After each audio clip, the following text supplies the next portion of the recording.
Namo Vishnu Padaya Krishna Prishaya Bhutale Shrimate Bhakti Vedanta Swami Namaste Saraswati Devi Gauravani Pacharine Devi Vishesha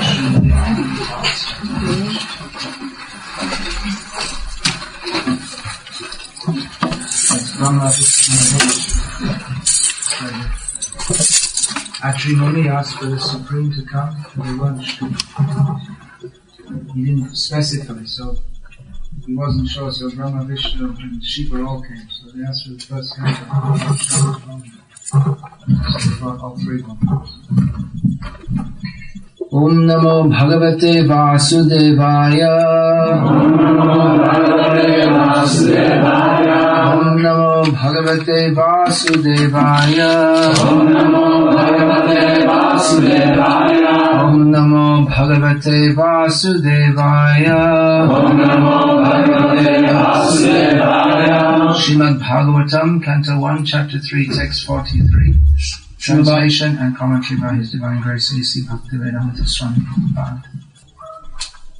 Those of you who know can chant after me. Krishne Swadhamo Bhagate. Krishne Swadhamo Bhagate. Dharma Jnana Diphi Saha. Dharma Jnana Diphi Saha. Kalo Nashta Drishamesha. Kalo Nashta Drishamesha. Puranarko Dhunoditaha.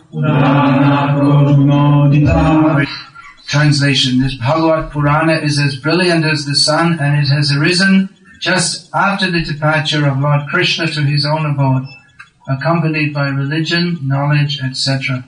Persons who have lost their vision due to the dense darkness of ignorance in the age of Kali shall get light from this Purana. Then please read the Prabhupada. This is a well-known verse within the Srimad Bhagavatam.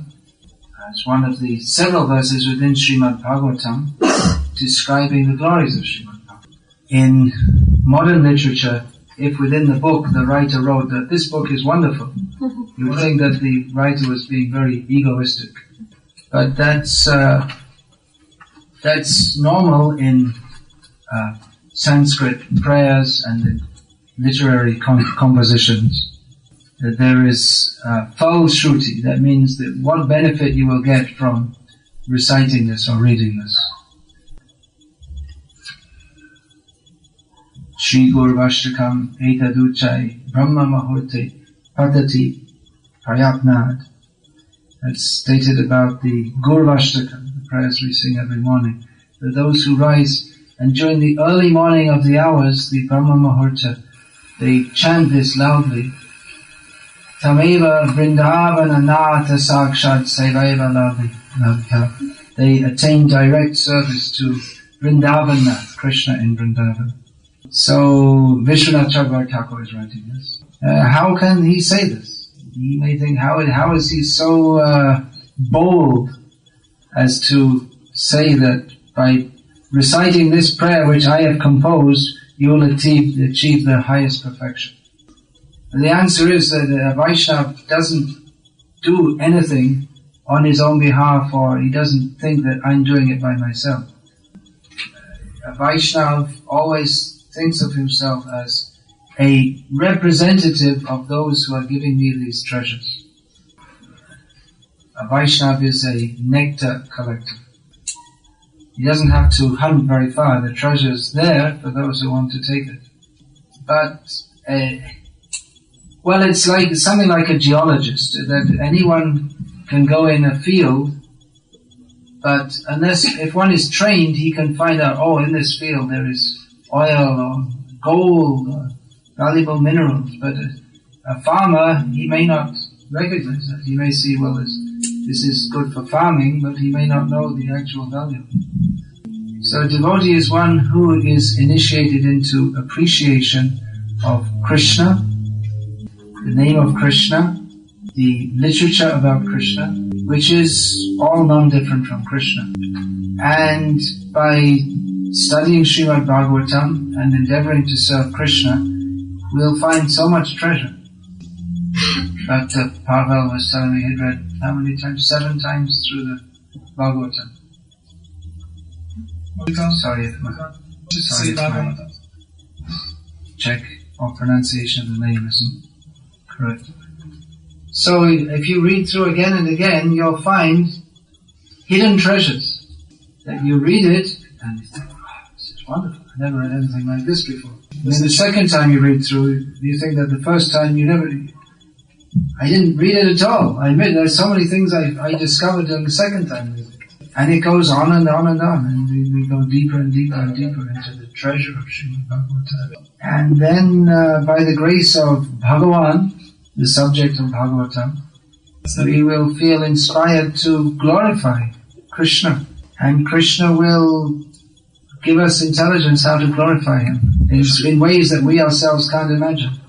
So, Vyasadeva, who is the writer of this Srimad Bhagavatam, is glorifying Srimad Bhagavatam because he doesn't think it's my property or my creation. He thinks I'm a servant who am simply delivering this knowledge. It's a completely different approach to writing literature than that of in the modern era.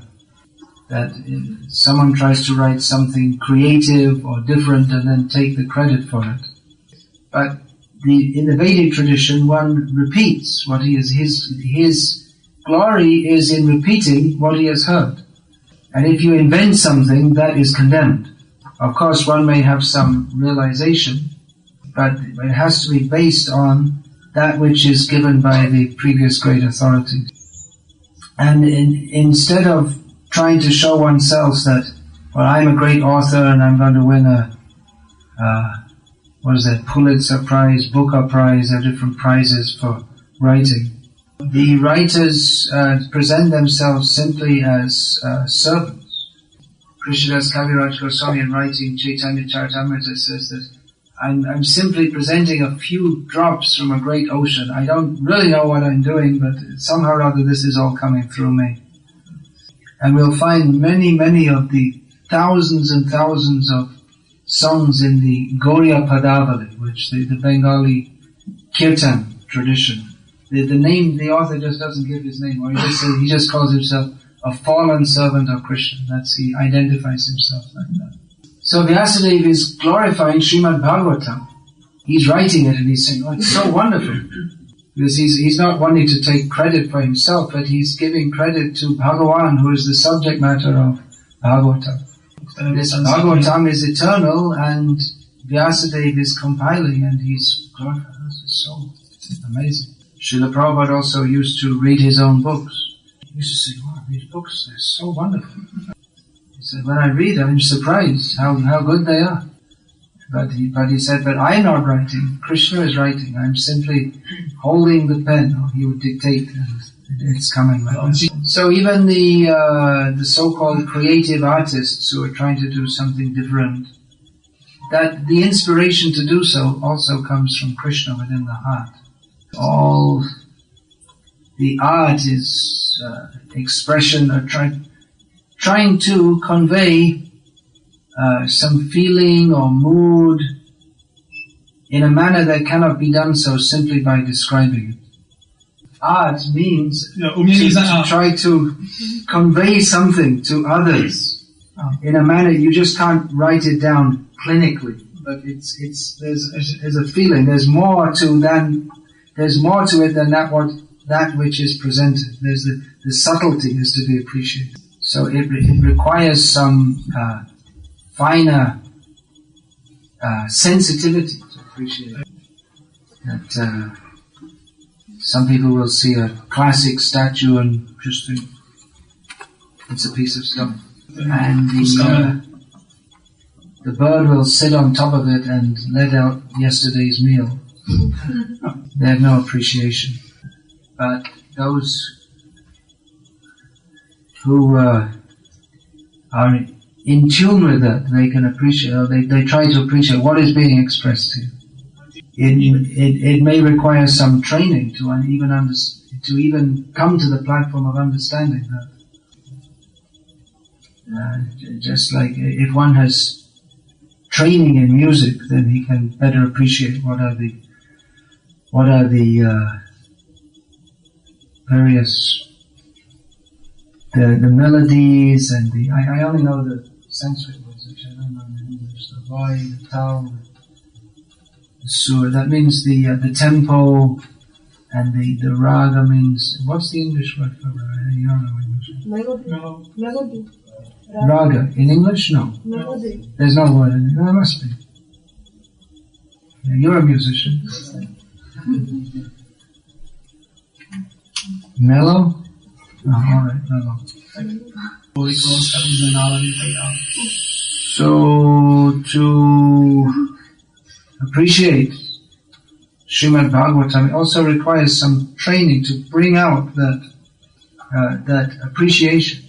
Because Srimad Bhagavatam is not ordinary art or an ordinary intellectual contribution. Srimad Bhagavatam speaks not to our intellectual capacity. Although it is the highest philosophy, it is not simply a subject to be intellectually examined. Even though it is the most elevated poetry, it is not, again, it's not something simply to be appreciated as poetry. But the Srimad Bhagavatam speaks to the soul. Thus Vyasadeva, he's appreciating this Srimad, he is saying here, the Srimad Bhagavatam, it gives us the intelligence by which we can, by which our spiritual perception can be awakened. Kalo nashta drishamesha. These people in Kali Yuga, the age of quarrel, their intelligence is covered over. Their intelligence means their ability to appreciate that which is closest to them. The subject matter of Bhagavatam is Krishna, the Supreme Soul. He's the closest to us in all respects. He's sitting in everyone's heart. The soul is accompanied by the Super Soul, Krishna. And close, when we say close, that can mean physically close, and it can mean emotionally close also. That's why you can have a close friend. He might be on the other side of the world, but he's still your close friend. Because the distance, the physical distance, doesn't have anything to do with the closeness of the relationship. So Krishna is our closest friend. He's close to all of us because he's everywhere, and he's with every living being. And he's also our closest friend in as much as he never gives up on us. But even though our consciousness is covered by forgetfulness of him, he never forgets us. So Srimad Bhagavatam is that sun-like literature which reveals everything. We can't see, we are blind. Although our eyes see, we don't understand what we need to see. We see everything in the world, but we don't see Krishna. Krishna is everywhere, but due to our lack of closeness to Krishna, because we're not cultivating closeness to Krishna, and we never see him. So Srimad Bhagavatam gives us the knowledge by which we can see Krishna. And of course not just see him. Many people say, can you see God, or can you show me God? But it's not just a matter of seeing. If you have a close friend, it's not, you just don't just look at them. But there is so many interactions. That's friendship is composed of how we interact with each other. So Srimad Bhagavatam introduces God beyond being a power, beyond being a concept, the supreme, loving and lovable person, and describes how we can live with Krishna, how Krishna lives with his devotees, how we can live with Krishna, how we can run and dance and play with Krishna, and feed him, be fed by him. Srimad Bhagavatam gives all the knowledge to understand Krishna and reintroduces him to us as our very greatest friend.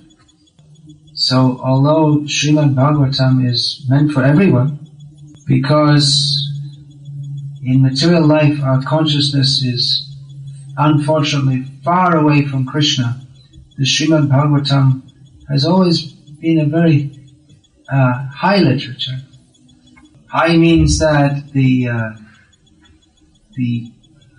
culture or the civilization which is specifically meant for God realization is the Vedic culture.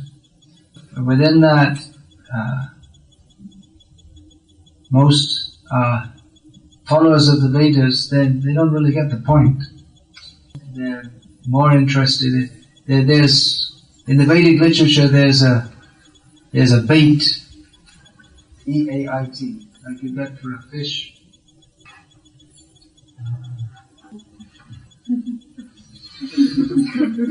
Something to attract people, because people are interested in lower principles. So they say, well, you want to enjoy yourself, well, perform pious activities, and in the future life you can enjoy tremendously, more than you can now. So that's just to get people on the Vedic path. And having gotten on the path, then they have to come to the stage of realizing that, well, actually there's no real pleasure in this material world anyway. So let's try to get liberated from it. And generally that's considered, that's very high, that's the highest level of Vedic understanding. But even way, way, way above that is the activities in the liberated position, loving exchanges with Krishna. So that is specifically described in the Srimad Bhagavatam. This is the highest knowledge. Of course, everyone will say this knowledge is, whatever knowledge they have, they consider it to be the highest. But if we were to neutrally and objectively study the stages of God realization, we'll find that the knowledge given in Srimad Bhagavatam is the highest. Actually, Srila Bhaktivinoda Thakur has done this in his Sri Chaitanya Shikshamrita. He's very systematically described different types of religious processes and graded them, and systematically shown how the pure devotional service to Krishna without any personal desire is the highest expression of consciousness, and is actually Jaiva Dharma, the inherent function of every living being. Inherent consent. And the same subject matter he's described in another book, Jaiva Dharma, presenting from a different angle, comparing with different philosophies and religious processes. So this Srimad Bhagavatam is a very rare book, inasmuch as it can be appreciated by persons of purified consciousness. At the same time, every person has by birthright, the opportunity to enter into that, because every person is part and parcel of Krishna. I just thought to speak on this verse just before the Arati, when Gadadhar Prabhu came into the room I'm staying in, looking as brilliant as the sun. Here in this verse it's described as Bhagavad Purana is as brilliant as the sun. And I've spent most of this life in India, as you know, where there's still some culture of this, cultivating this Bhagavad culture. But today, by the grace of Austrian Airlines, I spent most of the day either in planes or in airports. They delayed my flight and I was stuck in an airport. So it's quite striking, the difference between the receptivity or the general level of acceptance in India for this, even now, for this Bhagavad culture, and in this part of the world. And of course, we distribute many of Srila Prabhupada's books in India also. I don't think Czech Republic's ever going to catch up. Although in terms of books distributed per head of population, Czech's got to be ahead, because India is after all a huge population. But then it is relatively easier to distribute books in India. because people have some respect, at least many of the people have some respect and some inclination for this by their very culture. It's quite amazing how so many of these books are being distributed in countries where it's from the average person's point of view something very foreign. Actually, it's not in the intrinsic sense. It's not foreign. It's the most natural thing for all of us. It's most natural for everyone to be close to Krishna, who is our best friend, and be happy in Krishna consciousness. But the goals of the culture of this part of the world, and the exposure, the things that we've been exposed to since birth are quite different to what is being presented here. However, as is stated in Srimad Bhagavatam itself, Tadvag Visargo Janataga Viplavo Yasmin Pratishlokam Abadhavatyapi Namanyanam Tazya Yashonkitan Yas Chinvanti Gayanti Sadhana. Some of you know this verse? Can give the translation? I just say, you can say in Czech. Okay, well done. I presume you got it right. Gadadhar was reciting Srimad Bhagavatam. Gadadhar Pandit used to read Chaitanya Mahaprabhu daily. So it's stating that this Srimad Bhagavatam is a different kind of literature to that literature which is glorifying the names, the shapes and the feelings of this material world. Although materialistic literature can give us some insights into the feelings and perceptions on the materialistic platform, the Srimad Bhagavatam is a different kind of literature altogether. And it has the potency to create a spiritual revolution in the misguided lives of a sinful population. Because every verse is describing the glories of the unlimited Lord. And therefore, purified persons, they like to hear this, to repeat it, and to accept it, accept this message. So, this Srimad Bhagavatam was written down, collected and compiled and written through Ganesh by Srila Vyasadeva. What's that for? Pilgrimage? There's Vyasadeva in his cave in Badrik Ashram in the Himalayas. And 5,000 years ago he wrote this down. Nowadays we go to Badrik Ashram by driving, or you can take a helicopter also. The army, mostly they do like that, the Indian army. But previously the only way to go was to walk, and there's no proper road. I mean, even now the road is pretty precarious. This is the road up to Badrinath. Who went to Badrinath? You're driving up, you look out of the window and there's like, a 20,000 foot drop. There's no even anything, there's no protector. If the wheel if the driver's a little inattentive, then it's in the newspaper the next day. But previously, there wasn't even that. There was just some rough tracks and you'd go by walking. So mostly, people used to go in their old age. Anyone who wanted to go on pilgrimage to Badrinath, they'd go in their old age. One reason is because it takes a long time to go. So you should have finished all your material responsibilities. Another thing is that if you're going on pilgrimage, if you tell somebody you're going on pilgrimage to Badrinath, it more or less means that you don't expect to see them again. If you don't, they don't usually come back. If you survive the journey, it's such a taxing journey, difficult journey. And then anyway, after going through such difficulties to go to a holy place, you don't feel like going back home anyway. You might as well just remain there or just go to other holy places? Why go back to material life? So Vyasadeva was sitting at Bhadrik Ashram in this remote place, which is cold even in the summer.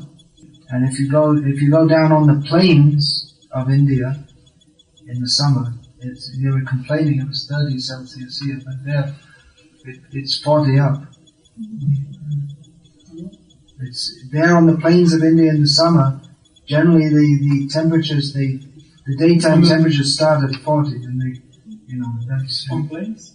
on the plains, the flat land. There's the mountains, the Himalayas, and then down below is the Gangetic Plain. It's called. So there's another great place where the Srimad Bhagavatam was recited, and Naimisharanya. And somehow or other, I could never work it out, but they say that Vyasadeva was there also, compiling Srimad Bhagavatam, although we know that's the place where Sutta Goswami spoke the Bhagavatam. At Sutta Goswami. Yes, Vyasadeva at Naimisharanya. So anyway, you can go to these places if you're lucky, I was lucky enough. Or if you're even more lucky, you can bring these holy places to the world by distributing Srimad Bhagavatam. But when you go to these places, you see it's so different from the life in the big cities, even of India, what to speak of the Western world.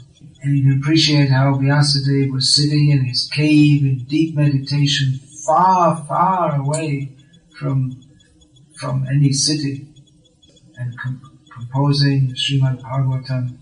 And here it is on the streets of Prague. What happened? How did that ancient text become translated in Czech language and be distributed in Prague? Well, there was a great plan. Vyasadeva is Trikala Darshi. He sees past, present, and he has the ability to see past, present, and future. Thus he was able to compile Srimad Bhagavatam, in which he describes the history of the universe, even going back thousands and millions of years to the creation, and even before the creation. And he speaks of current affairs at that time. It was a very important time in the history of the universe, because Krishna was personally present at the time. It gives the whole universe meaning. And Vyasadeva also gave so many predictions of what will happen in future, which we've seen many of them come true, and we're seeing them all around us today. Just like he writes of Lord Buddha, but as a prediction. At that time it was a prediction. Buddho nam jana sutta kikateshu bhavishyati. Bhavishyati means will come, will be born. So he said that Buddha will be born as the son of Anjana in the province of Kikat. And so many predictions of Kali Yuga he's given, that day by day cleanliness, socham, daya, mercy, dharma, religiousness, tapaha, austerity, ritam, truthfulness, day by day all these qualities will decrease in Kali Yuga. So Vyasadeva, he's seeing past, present and future. And while sitting in his cave compiling Srimad Bhagavatam, he could see Gadadhar Das and others distributing this knowledge. Vyasadeva shared this knowledge with his disciples, and this knowledge was disseminated in human society throughout generations. Even the great contribution of Vyas was added to by subsequent acharyas. Immediately afterwards, Shukadeva Goswami enriched Vyasadeva's contribution. Yeah. Shukamukha Adamrita Drava Samyatam, this Srimad Bhagavatam, which was already very sweet and tasty, became even more so by the contribution of Shukadeva Goswami. So because Bhagavatam is poetry and literature and expressing the highest truths, not everything is stated explicitly.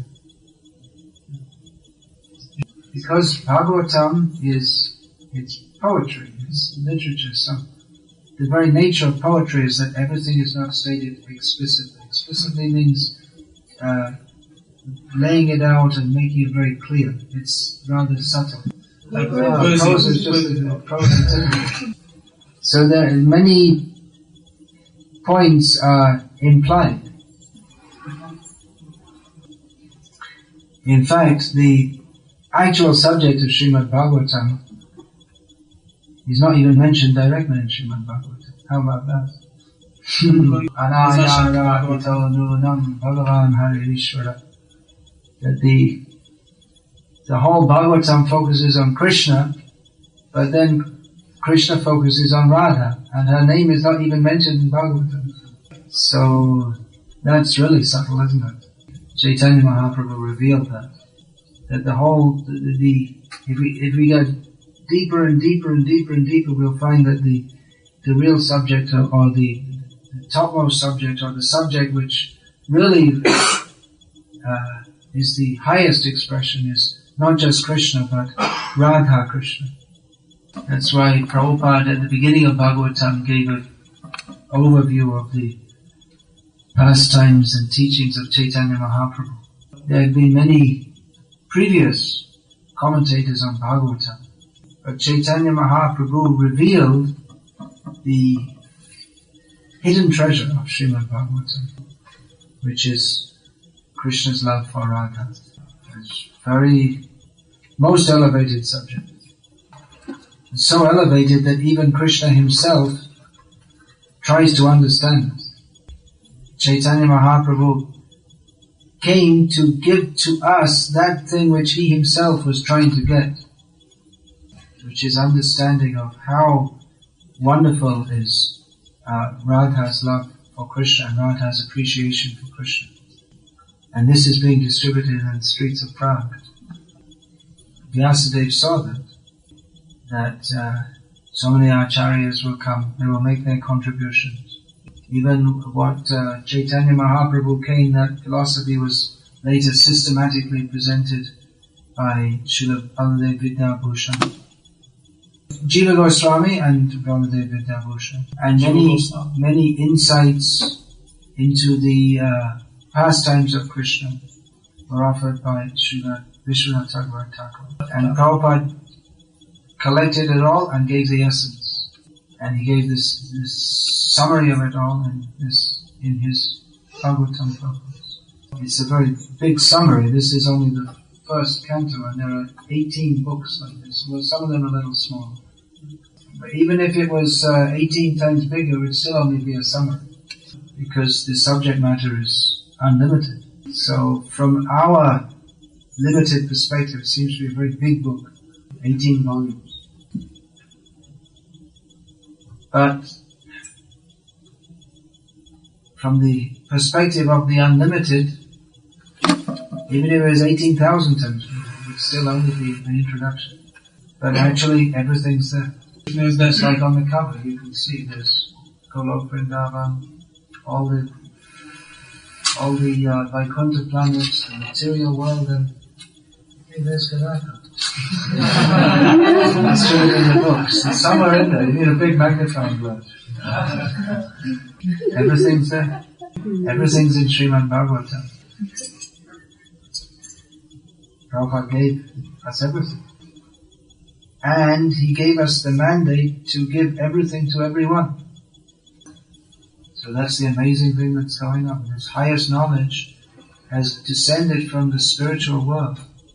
It was carefully protected and expanded on through generations in the holy land of Bharatvarsha, India, and is being revealed all over the world in this dark age of Kali, to give the light of the absolute truth of Krishna. So it's amazing how these books are being distributed. If people don't choose to read these or to purchase such books, by themselves, they don't just choose to purchase them. But when they're introduced to these books by the devotees' earnestness and seriousness, that they appreciate that this is something very valuable. Otherwise, if you just made a stand on the street and if people had to come and choose, I don't think many people would choose to buy these books. Even to read it, you have to really apply it. You have to think about it to try to understand what it means. Although Srila Prabhupada has presented in relatively simple language, it's still the concepts, again, they're quite foreign to the average person. Just like, I read the first sentence, I just opened on page 99. The first sentence, there are different occupational activities in terms of man's different conceptions of life. It's not so easy to understand, is it? There are different occupational activities in terms of man's different conceptions of life. It's not like reading some novel just to, pass away some just pass time. You really have to apply your intelligence to understand it, and even then it's difficult to understand. But nevertheless, because these books have transcendental import, because they speak ultimately not to the intellect but to the soul, they're having their effect. People are appreciating, and we can expect they will appreciate more and more. So, Srila Prabhupada very much wanted that these Srimad Bhagavatams be distributed. Once devotees were asking that which are the best books to distribute, he said Bhagavad-gita and Bhagavatam, first canto, second canto especially. Of course, all these books may be distributed. This Bhagavad-gita seems very difficult, doesn't it? Becoming fully Krishna conscious, one is free from all dualities and thus is free from the contamination of the material modes. But so many people take to Krishna conscious, become devotees, especially by reading Bhagavad-gita as it is. So please go on distributing these books. It's wonderful to discuss the topics described here, so it would be nice if there are more and more people to discuss it with. Alright, there's so much more to be said, but we'll continue tomorrow morning. There's no end to what's to be said. Shukdev Goswami gave a summary by speaking non-stop for 7 days and 7 nights. And Prabhupada wanted us to go on discussing morning and evening throughout our lives. Formally morning and evening, and the rest of the time, we'll just go on discussing. Anyway, I'll finish here. I said that Srimad Bhagavatam is the commentary on Vedanta Sutra, and I want to ask where is the source of Vedanta Sutra?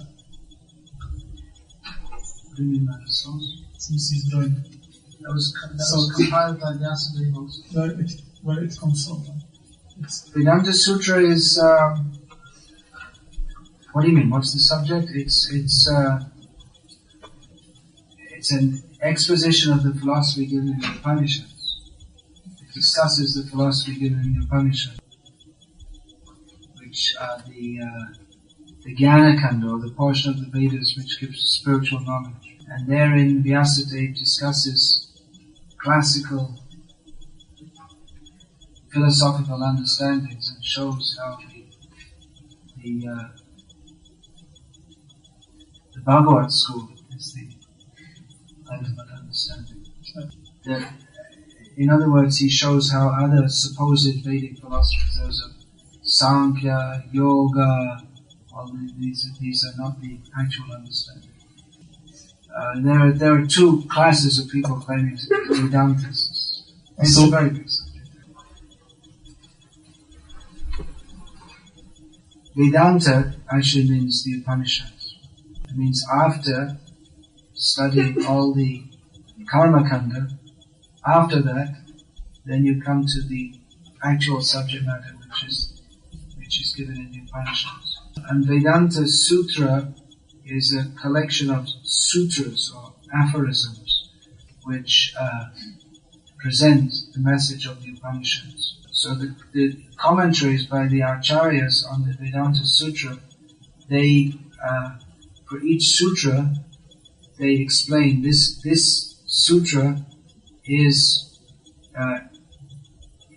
this is based on this statement from the Upanishads, or they make one or more quotes from the Upanishads. Just like the subject matter of Vedanta Sutra is introduced with Jamadhyasya Yataha.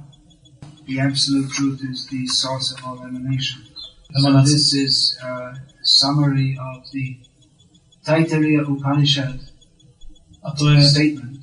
Yatova imani bhutani jayante. That from which everything emanates. Yena jatani jivanti. That by which everything lives, exists. Yad prayatya visam vishanti. That into which everything again enters or is destroyed. Tat vijigyasasva.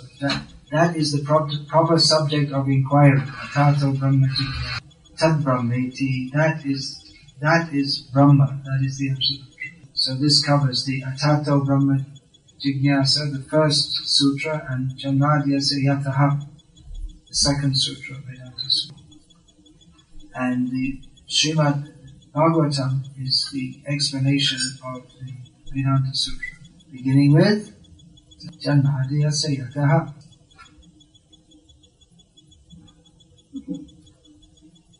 I finished. You wanted to have questions and answers tomorrow evening? You can write them down. That way we get to cover all different questions and answers on Krishna consciousness. Of course. So why don't you can write down tomorrow, then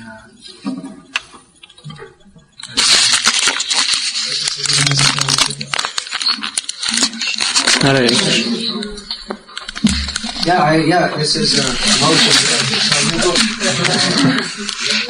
Anyone like to see? On pilgrimage in Holy India. And there are other books. In English, I don't have any books in Czech yet. Anyone like Bhakti? And I've written on Srila Prabhupada's order. So,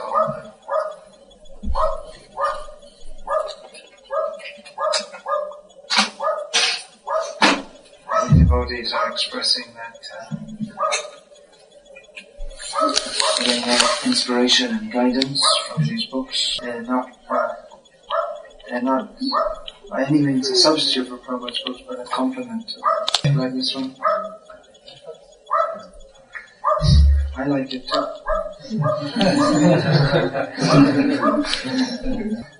I like all of these books. I think they're great. I know why I can say that. I'm a servant. I'm not a master of this man. Hare Krishna.